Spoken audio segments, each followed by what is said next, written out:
All right, everyone, welcome to the conversation today. I am so glad to have you here. I'm Ben Eubanks, your host for today's HR Tech Talks, and today we're kicking off the show. We're going to talk to the team over at, trying to get this up on screen for you so you can actually see.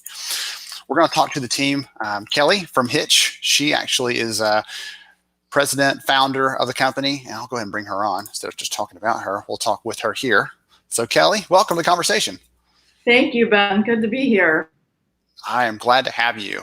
So you and I actually talked, again, this has been forever ago, it feels like in today's terms. We talked back before your book actually came out about Hitch and the work you guys were doing, because at the time you were actually building it inside the company and you spun it out to become its own product, right? That's correct. Yeah, so, we spun out Hitch July 1st, actually, of this year.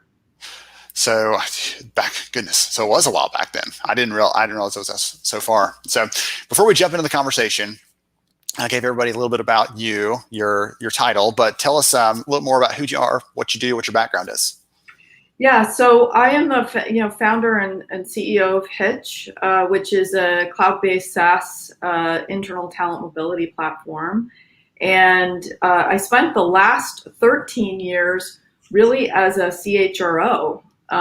So working primarily managing global human resources. And then in February of this year, I became the Chief Innovation Officer at Here Technologies and was running the subsidiary Hitch until we spun it out July 1st with venture capital funding.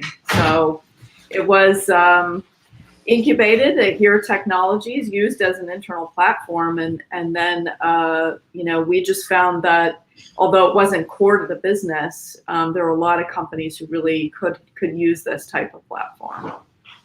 So I'm excited to talk about it because one of the areas of research that I've dug into really deeply at Lighthouse in the last couple of years is internal mobility, understanding how to really understand the skills of your people, how to dig into those, and how to leverage that information. It's not just adding something else to our plate for the fun of it. Right? There's some good applications of that. So I'm hoping in the conversation today we can dig into those kinds of things. That sounds good to you. Yeah, absolutely. Okay, wonderful. So let's, just to set the stage a little bit, talk to us about what Hitch does in really practical terms. Let's help the audience understand what this is. Yeah, so Hitch, essentially in its most basic form, is optimizing talent from the inside by creating an internal marketplace of talent based on project-based work, or what we refer to as gigs, to skills in profiles. So it's matching talent between project-based work or roles in that marketplace, but on the foundation of skills. So if you think about it, there are so many companies that are sitting on a gold mine of talent that they are not tapping into. And many of us, having been a CHRO, I was really unable to visualize that supply chain of skills, right? I knew titles of people, I could look up titles, but I didn't really understand the skills supply chain. And what the platform does is it allows you to visualize your supply and demand of critical skills. I'm thinking back, I appreciate that about you, by the way, the fact that you've been a practitioner in the trenches, you've done these things because you can understand how to translate that for the audience you're trying to serve. So I appreciate that about you, number one. But I'm thinking back to the time when I also worked as an HR leader, and I would agree with you, right? I knew job titles. I could tell you random employee out in the middle of nowhere, like I could tell you what their job title was. I can tell you like when they started, but I didn't always know what they could do unless they were a recent hire and you saw their resume, things like that. But once they've been there for a year, 2 years, or even longer, you start to lose touch with what their actual abilities are. Yeah, I think the premise with human beings is, if you've probably heard of the Dunbar number, so we can manage in our network up to 150 people that we can know, but beyond that, we lose the ability to keep the network, right? So what the platform really allows organizations to do is go beyond that individual Dunbar number for everyone, so that we don't keep tapping the same people. We can drive a much more diverse and inclusive work environment as a result. Otherwise, we keep tapping the same people, And we don't stretch that. And we certainly can't know all of the talent in an organization just by virtue of the fact you can't know that many people. Yes, absolutely. I've made the kind of the I won't say it's a joke necessarily, but I've used this illustration to try to help people understand when I'm trying to get them into this idea that we need to have a better insight into the skills. Like, think about if you have a team reporting to you, you have 3 or 4 people reporting to you, you may know those people well, but once you go one team over, you only know a fraction of what those people can do. And once you go another team over, you know even a smaller fraction, and it gets smaller and smaller. Same with what you're saying here, right? You can only know one small fraction of what people can do. And even when we think we know what someone's capabilities are, that might not really align with their strengths, the things they want to do, right? So with adding that layer in, that perspective of, hey, if they're taking these projects, they're taking these gigs, they're doing these kinds of tasks, that might indicate what they actually want to spend more time doing. They might be really great at X, and not everyone will do X for the rest of their life just because it's, right, it's not something that feeds their soul, makes them excited to come to work. And that's exactly one of the things that differentiates our profiles from that of LinkedIn, for example, is that if you can tap the motivations or aspirations of people, you can direct them towards the work that they're going to be more engaged in. And when people are more engaged in the work that they're doing, they're going to be highly productive. So what does any organization really hope for? They hope to have an engaged, productive workforce, because that turns into things like revenue, competitive advantage, market share, all of those other great things for the corporation.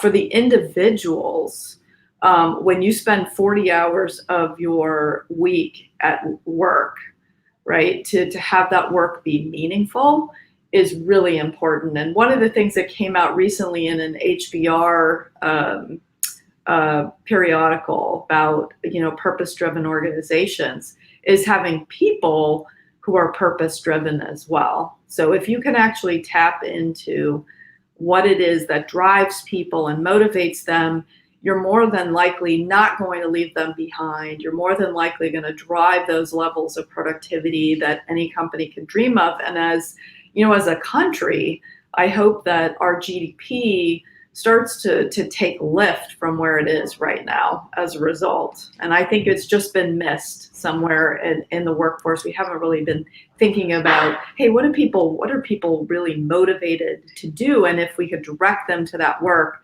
how much more successful could we be? One of the quotes, it was a study done by Dan Ariely, who's a behavioral scientist at Duke University. And one of his stats that I call out fairly regularly is when people feel like they understand the bigger meaning behind the work they're doing. I'm not just doing this task for this task's sake, but I understand what that bigger meaning is. I'm willing to work up to twice as hard because I'm excited about what those outcomes might be. And that's what you're saying here. If we can really get at that piece, and we can start to understand and see that, I mean, without having police technology, right? This is not something a human could do. I don't think a human can't see all those things and say, okay, Kelley really likes this, I can plug her in there, and Ben likes that, I can plug him in there, and the other 5,000 employees we have, or 10,000 or more employees we have, we can plug them into those things. No one can do that manually, but having a piece of technology to make those connections, absolutely, scale that up.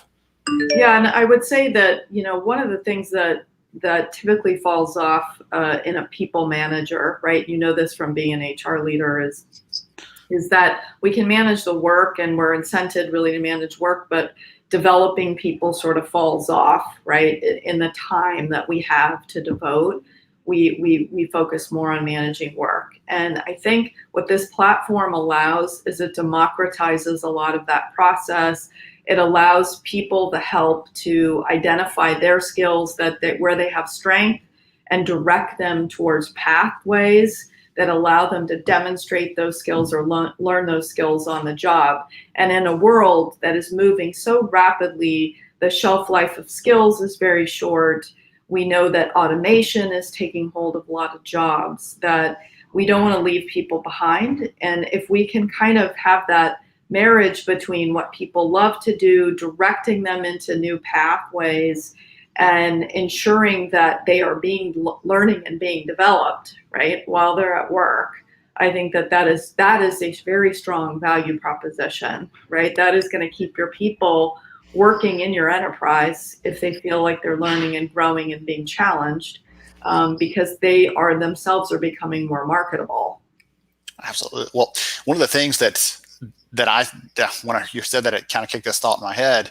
When we hire someone and you give them the offer, that feels really nice, to be wanted, to be desired, to say, hey, I want what you have and I want it to be here. When you give someone a chance to opt in to one of these gigs, one of these opportunities, you say, hey, we want what you have. We want to leverage that all over again. You have to imagine it recreates that feeling of like they desire these skills, these strengths that I'm bringing to the table. And it's not just a, hey, show up again tomorrow and do the same thing you did today, but it's like we want to keep leveraging those, and you recreate that feeling for those people. They're probably excited about that. I would imagine the users that are getting involved with Hitch. Yes, and it's not just the experts, right? I think in the spirit of inclusion, I think that, in the opportunities that we have in Hitch, for example, as we deploy to an enterprise, is also opportunities for apprentice level. So you can identify an opportunity that you are willing for somebody who is still learning a skill and needs to demonstrate it, because we know that we learn more on the job, we learn more when we apply something, is that it allows you to be matched to opportunities where you aspire to learn something. And, one of the hardest things as a practitioner that I found is that hiring managers want the sure thing. They always want to hire the person. So you see all of a sudden your levels get very expensive, right? Nobody's bringing in the more junior people, but this is a way to let the platform match people who are apprentices to work where they aspire to a skill, and allow projects to have people, quote, drafting behind the expert, so that you create more of that skill set that you're trying to achieve. So we can go in a world where there's high supply, you can go out and hire it on the outside. But if there's low supply and high demand, one of the strategies might be, how do we build it from the inside? And that's a great strategy. It's also goodwill, because you're creating an environment where people can learn and grow. So tell me your thoughts on this. And I don't know if there's a single answer to it, but I'm kind of curious. That's one of the same problems I've always seen. It's time everlasting, it feels like, for hiring managers to say, yeah, I know we have an internal candidate, but they've got issues A, B, or C. However, that external candidate, they look great, and I'm sure they don't have any problems. Right? Sure. It didn't work that way every other time. You know, and the devil you don't. Yes. And why do they seem more willing to go with that unknown? Because they're hoping that whatever those issues might be are smaller than that person internally? Is it because they discount that person because they know them and they know their flaws, and so they discount what they are also capable of? I'm just kind of curious if you have any ideas why they default to that, because that's a pain point for a lot of companies. Well, maybe what you don't know can't haunt you, right? So I think the other thing is that when we bring people into our organization, we need to look at that as an investment. So that investment, nobody's perfect, right? We know that. And we should be investing in people. And sometimes we have people in the wrong jobs, right? So their level of contribution isn't there because they're just not in the right job. We have to be better at asking the right questions about what motivates people. So how are they going to come to work and give it their all, give it their best? We have to be willing to coach. We have to be willing to be great talent architects. So learning how to put together the right teams. Now the platform can help you do a lot of that, because you put, it's sort of what you put in criteria you can get out. But I think that we, as I said, people managers are under a lot of pressure today. The development of people, the time to coach and guide isn't there. But by using a platform like Hitch, which can guide the user, so think of the employee being able to go in, assess their skills, assess where their best path is going to be from a career standpoint, and be offered opportunities to demonstrate that, whether they're apprentice level or an expert level. And the idea that managers, if they can get out of their own way and see that talent is actually owned by the enterprise and not by themselves, they could tap not only the 25 people they manage in their organization, but they could tap maybe up to whatever number of people are in that enterprise. So it could be 5,000, 10,000, 15,000. I mean, imagine if you were able to tap into that. There was a story that I read several years ago about an organization that had gone through a tough time. They put on a hiring freeze because they didn't have a way to. They were in some tough times. We'll just say that. And one of the things they did is they said, we still got stuff to do. We got to find things to do. And so they built, like, they hacked together a version of what it sounds like Hitch is. This they call it their internal eBay for talent, right? Where people can raise their hand and say, I have this thing, and people can tap into that. And one of the things you just said reminded me of it, that they said going, after this, after the troubles passed and everything, they were going to disband it. And the employees said, please keep this. We actually like it here. But one of the big takeaways was the managers stopped seeing, Kelley reports to me, so Kelley is mine.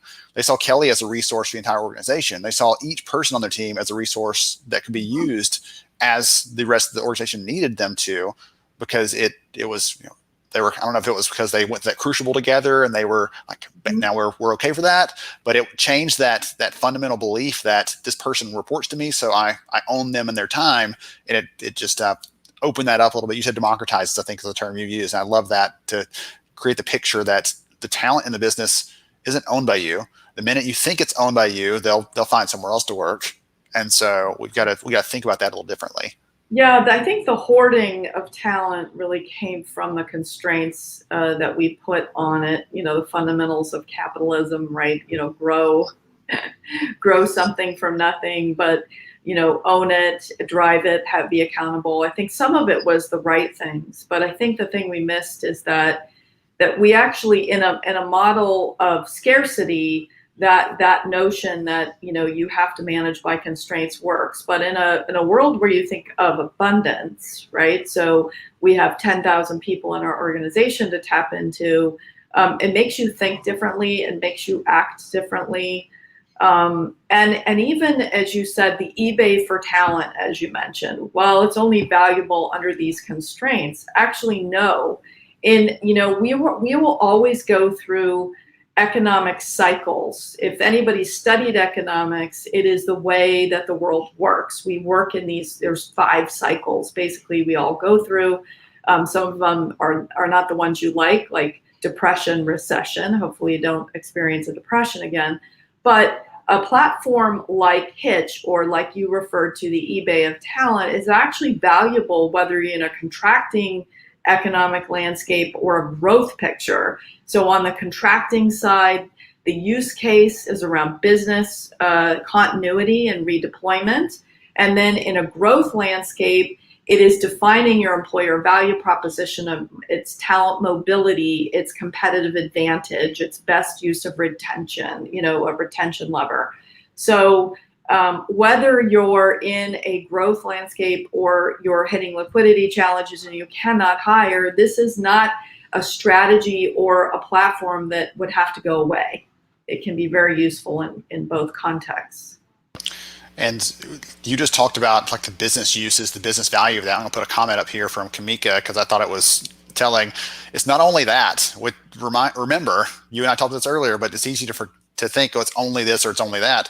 The value is on those individual levels as well. Each of the people is more happy, more excited about their work. If they get more flexibility and autonomy, they get some meaning and passion and purpose behind those things, they individually do better. And that's what rolls up to the organizational level. Every company, if you could snap your fingers and say, okay, people, I want you to be twice as excited about coming to work tomorrow as you are today, everyone would pull that lever, push that button, would make that happen. And we seem to forget that some of those things are in our power. We've just got to make them a priority. Absolutely. And I saw a comment from Kamika, Logan, about, we're all sitting on a gold mine, and it's absolutely true. Gold requires mining, right, to get to it. You have to have a way to be able to visualize it. You have to have a way to, you have to look at your talent like it's valuable, right? So you're digging for that valuable gold in the organization and a way to expose it so that you can leverage to the best of your ability as an organization, and certainly create an environment where people thrive. And so many companies are not optimizing from the inside. So many companies are sitting on gold and don't realize it. They may have no constraints, so they keep hiring from the outside, and I think that they're limiting the opportunities for people on the inside.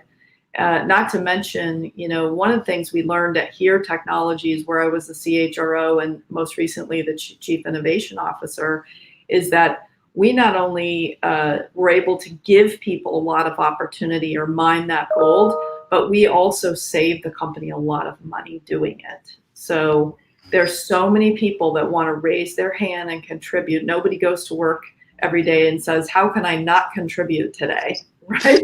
Maybe they won't pick me today. Yeah. Everybody wants to do well and to be valued. And so this is a way to really tap into that. And then, my gosh, like I said, engagement and productivity can soar. So on a nuts and bolts level, I want to make sure I'm getting this right. So when someone is a user, average employee using Hitch, they have the chance to say, these are my skills, these are what I want to do. They can see career paths, it sounds like, but they can, in this gig piece of that, they can say, here are my skills. And if a manager posts that they need that type of skill, they can opt into that. And it's tracking the skills they're gathering over time. Is that accurate? Help me make sure I get that right. It's reaching out to them, though. I laugh and I refer to it as Tinder for work, but it is reaching out to you when you match a certain opportunity. So you don't have to be engaged with it all the time. You don't have to go in there and search. It is going to find you. It talks to the collaboration platforms in the company. So we open those APIs. So at Here Technologies, WebEx Teams was our collaboration platform. So it would reach out to you and say, hey, Kelley, it looks like you know a thing or two about communications. So-and-so has posted this opportunity. Click here. Right? If you're not interested, you move away. And if you are, you dig into it. But you can even do that from your mobile device. So if you're in a retail organization, then you have people in the field, and I worked in retail for many, many years.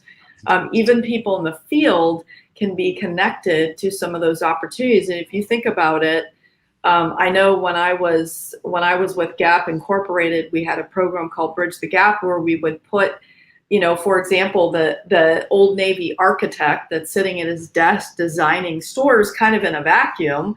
We took him and put him out in a field and said, for a week, where he was helping customers and working with other staff. And don't you think he was able to build that building a lot differently? Those insights that he got from actually being in the store and walking around and seeing how employees were putting sensor tags on product and not having enough space or not enough dressing rooms or whatever it is, it definitely affected his designs. So I think that, the more we can cross-pollinate, we can break functional silos down, we create culture, we tap into that discretionary effort also that people, like I said, they come to work every day and want to contribute. So it has huge upsides.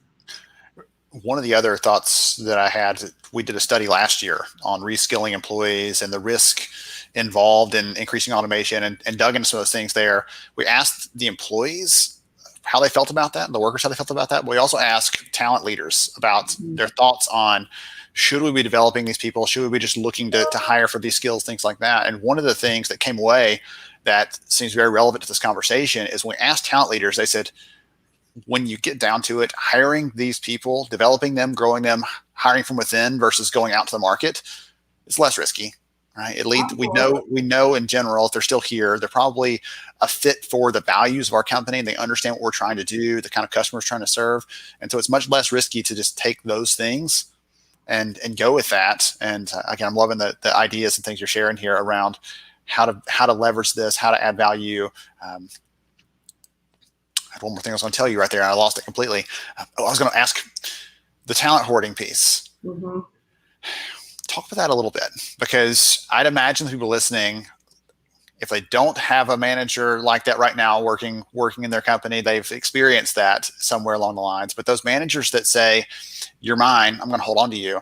Any ideas, suggestions, tricks to change that kind of culture where managers see that as their asset, their resource, instead of being more open about it? It's called the curse of being a great employee. I think when you're really good at something, nobody wants to move you to something else because you're performing in that capacity. And I know I experienced that a lot through my career. I think where talent hoarding comes from is just the feeling that I will not be successful if I share my talent, right? So sharing, I mean, go back to the playground at kindergarten, right? Sharing is something we have to learn. We're actually wired not to share. We're wired for scarcity. And the minute that we open up that mindset to the growth mindset for people, the abundance mindset for the organization, that actually by sharing my talent, I actually, what I get, what I give, I will get in tenfold. Certainly my employees that work for me today probably are going to be much more engaged in their home-based activity when they're getting a chance to explore, learn, contribute in a much broader way. So I think it's just mindset shift for leaders that hoarding actually isn't the way to people's heart, that the way to get the productivity in your team is to actually invest in them and give them, I treat them like adults and let them roam about the country a little bit to be able to contribute in other areas of the company. Probably roaming more digitally than physically these days, but I love the sentiment, giving them a little bit of that freedom, because you think about it in a relationship context, the clingy ones are not the ones that you want to stick to. And that's what those managers are doing when they're saying, hey, you're great, you're so wonderful, I don't ever want you to do anything else. That's a really tough spot to be in. And I'll let you call it the curse of being a great employee. I wrote that down. I think that's a phenomenal way of putting it, and a great reminder that great employees, the ones that are phenomenal at their jobs, we kind of categorize them as a superstar, but they're still people. They still want to be challenged. They still want new opportunities. They still want to grow and develop themselves. Even if they're doing great, they're typically the ones that want to do it even more. They're more excited about pushing some of those boundaries. And so they're the ones that are going to chafe the most when those managers are trying to hold them back. Yeah, and I think that, I know for myself, there's been, as a manager, painful times when I knew someone was super talented and that I had the privilege actually to manage them for the time that I did, but I saw so much capability in them and I let them go, right? I let them go on to bigger things when certainly they were incredibly productive for me and offered so much and contributed so much to my team, but they will go anyways, right? And you want to be a part of the story, right? Where you let them explore and grow. And it's kind of back to your relationship analogy. If you love something, set it free and it will come back to you. It's really good karma when you let people explore and grow and become what they're going to become. It will come back to you tenfold. And I think that the exponential goodwill created in an organization that is letting their talent grow, develop, explore, contribute, they get it back tenfold. Yeah, I love that. All right, so this has been so much fun. We're coming close on our time, Kelley. So if someone wants to learn more about what Hitch is up to, learn more about you, your team, what's the best way to do that? So you can reach out to me, certainly at Kelley with an EY at hitch.works, or check us out on LinkedIn or www.hitch.works. So yeah, we love your feedback. Obviously, you can read more in the book about what we've learned and some of the strategies on the Inside Gig, and that was co-authored with Edie Goldberg. The book is The Inside Gig. Yes, right okay. here. I was going to make sure we had the right title for that. And it's in ebook as well. So you don't. I'm old school. I like the hardbacks, but you can download it on Kindle or some other devices. Okay. So. You can't quite see my books, but I've got a shelf full back there. I know. Someone asked me the other day, like, you want a book? I'm like, yes, but I've got to have a copy. I've got to look at. Like, I'm weird that way. That's all I got to do it. So wonderful, Kelley, author of The Inside Gig, president, founder of Hitch thank you so much for your time. I appreciate you. This has been so much fun, and I hope everybody else enjoyed learning more about what you and the team are up to. Yeah, thank you, Ben, and thank you for listening today. Absolutely.